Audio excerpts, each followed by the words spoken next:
প্রিয় দেশবাসী, আসসালামু আলাইকুম রহমতুল্লাহ। আবারও আসলাম এই কারণে, বাংলাদেশে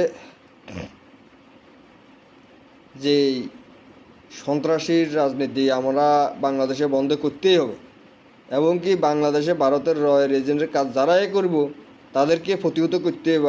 আমরা নিশ্চিহ্ন করে দিতে হবে এদেরকে, কারণ আমাদের অধিকার আমরা আদায় করতে হবে। এগুলো আজকে কথা। আজকে দেখেন বাংলাদেশে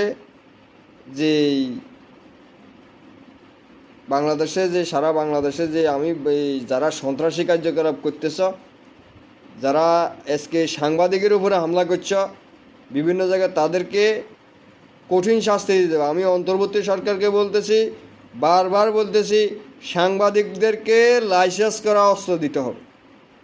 সাংবাদিকদেরকে লাইসেন্স করা অস্ত্র দিতে হবে। যারা প্রকৃত সাংবাদিক তাদেরকে লাইসেন্স করা অস্ত্র দিতে হবে, যেন কোনো জায়গাত কোনো নেতা খেতারে বইনবার টাম নেই।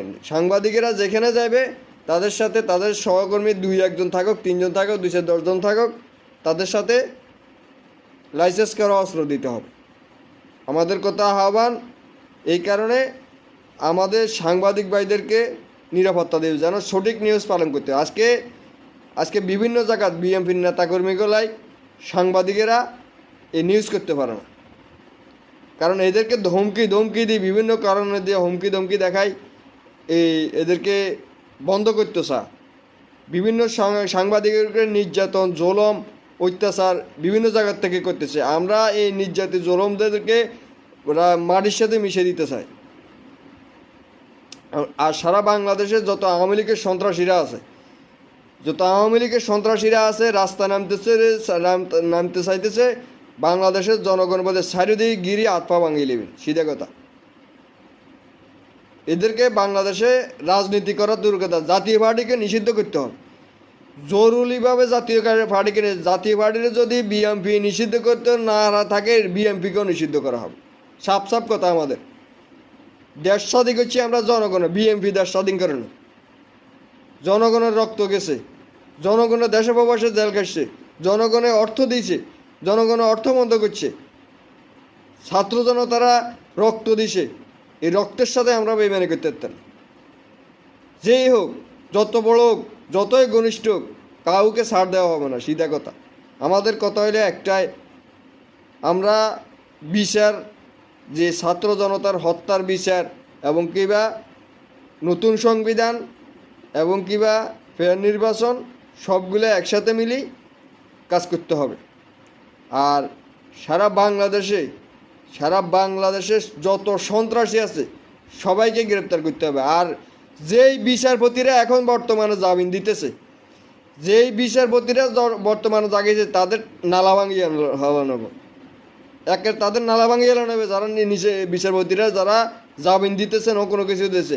এই সুদদেরকে, এই সন্ত্রাসীদেরকে তো নালা ভাঙা হবে।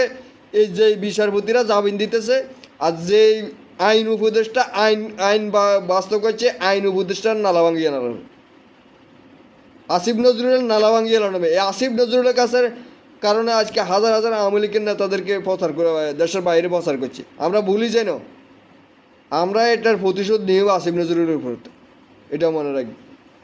এটার প্রতিশোধ আমরা নিয়ম, এটা মনে রাখবে। আর বিচারপতিদেরকে বলতেছি, বিভিন্ন জায়গা সারা বাংলাদেশে 64 জেলার বিচারপতিদেরকে বলতেছি, যারা সন্ত্রাসীদেরকে জামিন দিতেছে তাদের নালা ভাঙিয়ে নেবে। সিধা কথা। তাদেরকে বিচারের কাঠগড়াতে দাঁড় করানো হইব। তাদের নুলা ভাঙে ওই বিচারের কথায়, ওই সন্ত্রাসীদের বিচার তাদের উপরে দিয়ে যাবে। এটা মনে রাখবে। প্রিয় দেশবাসী, সবাই আপনার একতা থাকতে হবে। একতা থাকিয়ে আমাদের টার্গেট থাকবে সেনাপ্রধানের উপদেষ্টা আসিফ নজরুল, বিএনপি সালাউদ্দিন, ফখরুল ইসলাম আলমগীর, ইকবাল মাহমুদ টুকু। এরা ভারতের দালাল। এরা যতক্ষণ পর্যন্ত বাংলাদেশের দালালি না করব ততক্ষণ পর্যন্ত এদেরকে ছাড় নাই, এদেরকে কোনো ছাড় নাই। সিধা কথা। আমাদের জনগণের কথা আমরা বলবই, কারণ এদের 5 আগস্টের পরে এদের কারণে আজকে বাংলাদেশে অস্থিরতা হয়েছে, সন্ত্রাসী কার্যকলাপ হয়েছে, খুন খারাপি হয়েছে। এই সবগুলার ফাঁসির কাজটার দায় এলো এই ফখরুল ইসলাম আলমগীর, এই সালাউদ্দিন আহমেদ, ইকবাল মাহমুদ টুকু, শামসুজ্জামান দুদু। এরা এলো সবচেয়ে বড় ফাঁসির আসামি এখন। কারণ সবচেয়ে 5ই আগস্টের যত হত্যাকাণ্ড হয়েছে সব ফাঁসির আসামি হয়ে গিয়ে এদের বিরুদ্ধে মামলা দেওয়ার দরকার আছে।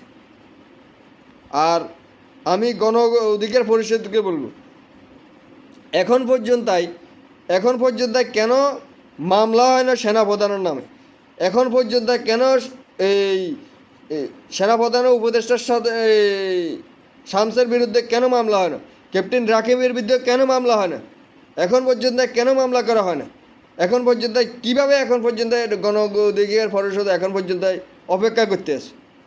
জাতীয় পার্টিকে নিষিদ্ধ করতে হবে, জাতীয় পার্টিতে মামলা দিতে হবে, সেনাপ্রধানকে মামলা দিতে হবে, সেনাপ্রধানকে গ্রেপ্তার করতে হবে, এই সেনাপ্রধানের উপদেষ্টা শামসকে গ্রেপ্তার করতে হবে, এই এনআরসি প্রধানকে গ্রেপ্তার করতে হবে, ডিজিএফের প্রধানদেরকে গ্রেপ্তার করতে, ডিজিএফদেরকে গ্রেপ্তার করতে হবে, গ্রেপ্তার করে এদেরকে কঠিন বিচার করতে হবে। সিধা কথা, বাংলাদেশে নইলে গণ অভ্যুত্থানের শুরু হলে এদেরকে জনগণের রোডে বিচার করবি। সিধা কথা। প্রিয় দেশবাসী, সবাইকে আমরা সবাই একসাথে এক কাতারে থাকতে হবে। এক কাতারে থাকি। আমি অন্তর্বর্তী সরকারকে বলবো, বাংলাদেশের জনগণকে বলবো, আমাদেরকে এই তুরস্কর সাথে, পাকিস্তানের সাথে এবং কি চীনের সাথে আমাদেরকে এই এগ্রিমেন্ট করতে হবে। আমাদেরকে এগ্রিমেন্ট করতে হবে। এগ্রিমেন্ট করে কোনো রাষ্ট্রের উপরে কোনো রাষ্ট্রের হুমকি আসলে এক রাষ্ট্রের আরেক রাষ্ট্রের সহযোগিতা করতে হবে। এক রাষ্ট্র আরেক রাষ্ট্রের সহযোগিতা, যেরকম আজকে সৌদি আরব এই পাকিস্তানের সাথে করছে। সারা বিশ্বের মানুষ, সারা বিশ্বের মুসলমান আমরা একসাথে এক কাতারে থাকবো। কোনো রাষ্ট্রের আক্রমণ করলে, কোনো রাষ্ট্রের গুরিন্দা বাহিনী একটা লোক মারলে সেই গুরিন্দা বাহিনীদেরকে এই বিচার আয়তায় কঠিন শাস্তি দিতে হবে, জনগণের সামনে ফাঁসির কাষ্ঠে জুড়াতে হবে। প্রিয় দেশবাসী, সবার প্রতি আহ্বান, সবাই একতা থাকতে হবে। সবাই মিলে আমরা দেশ গড়াইতে হবে। আমাদের কাজে আমরা আদায় করতে হবে, আমাদের হক আমরা আদায় করে নিতে হবে। আমরা যদি চুপ থাকি, আমাদের সন্তানেরা কষ্ট করবে, আমাদের সন্তানেরা এই খানা হইব না, লনা হইব না। আজকে যদি আমরা সৎভাবে সৎ নিয়তে দেশে নিয়ন্ত্রণে না নিই, তাহলে আমাদের ছেলে সন্তানেরা আছে, আপনাদের ভাই বোনেরা আছে, আমাদের ভাই বোনেরা আছে, বিভিন্ন সন্তানের সব ছেলে সন্তানেরা আছে, তারা বলবে আমাদের জন্য বাপ দাদারা কী করে গেছে, আমাদের জন্য কী করে গেছে। তো আমরা এখন জনগণে এটা মাথা নিতে হবে। মাথা নিয়ে আমরা এখনই দেশ নিয়ন্ত্রণ করতে হবে।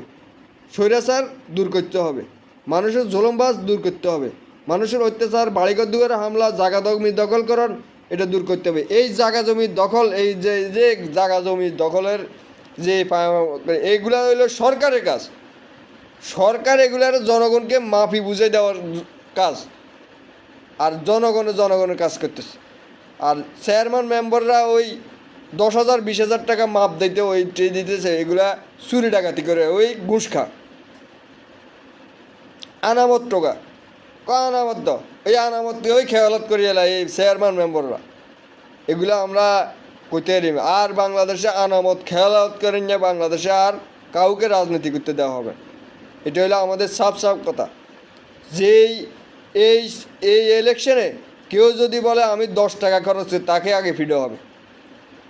আর বাংলাদেশের নাগরিকদেরকে বলবো, কারো থেকে 10 টাকা খাবেন না, তারা থেকে 10 টাকা 20 টাকা 250,000 টাকা 1 লাখ টাকা 2 লাখ টাকা কেউ খাবেন না। এটা মনে রাখবেন, জনগণের হিসাব জনগণের দিতেই হবে। এবারকার চেয়ারম্যান হোক, মেম্বার হোক, এমপি হোক, মন্ত্রী হোক, প্রধানমন্ত্রী হোক, সবাই হিসাব দিতে হবে, জনগণের কাছে হিসাব দিতে হবে। কীভাবে কোন জায়গাতে কত টন আসে, কত টনের রিসেট আছে, কত টনের সিগনেচার আছে, সবগুলোর হিসাব তথ্য প্রমাণ সহ দিতে হবে এবারকার।